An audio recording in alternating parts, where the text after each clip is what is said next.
Hi guys, cooking show na naman. So let's go. Luto na tayo.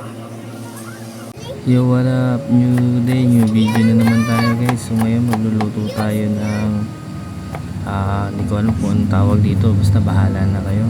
Maghiwa lang tayo ng sibuyas, bawang, at hiwain na rin natin yung broccoli.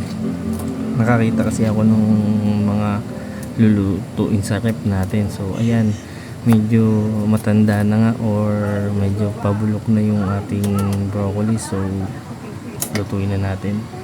Yan, ready lang natin yung mga kailangan natin guys. Blanch lang natin yung broccoli natin. So nagbukas na pala tayo dyan ng mushroom, hindi ko lang nasabi na sakto.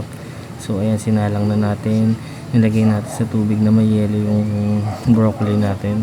So ayan, minarinate natin yung beef. Konti na lang yung beef eh, sabi ko nga sa inyo, galing lang sa rep yan. Kung ano lang yung nakita ko sa rep, yun ang niluto natin guys. So sinalang na natin, pinalambot lang natin, at ayan, maglagay lang tayo ng butter.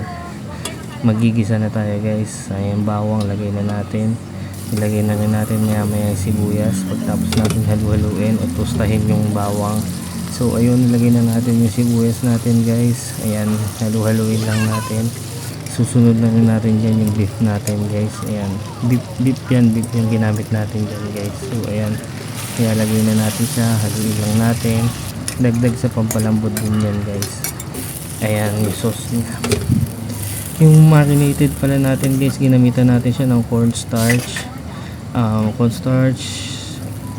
toyo, oyster sauce, tsaka asin guys, para mas lumambot siya.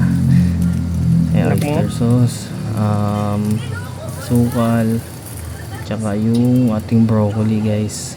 Lagay na rin natin yung mushroom. Dapat igigisa natin yung mushroom dyan, so nalimutan ko, pero ayos na yan kasi sinalang pa natin na mas maayos yan.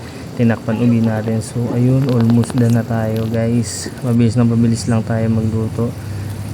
Ayan, alright, kukulo na.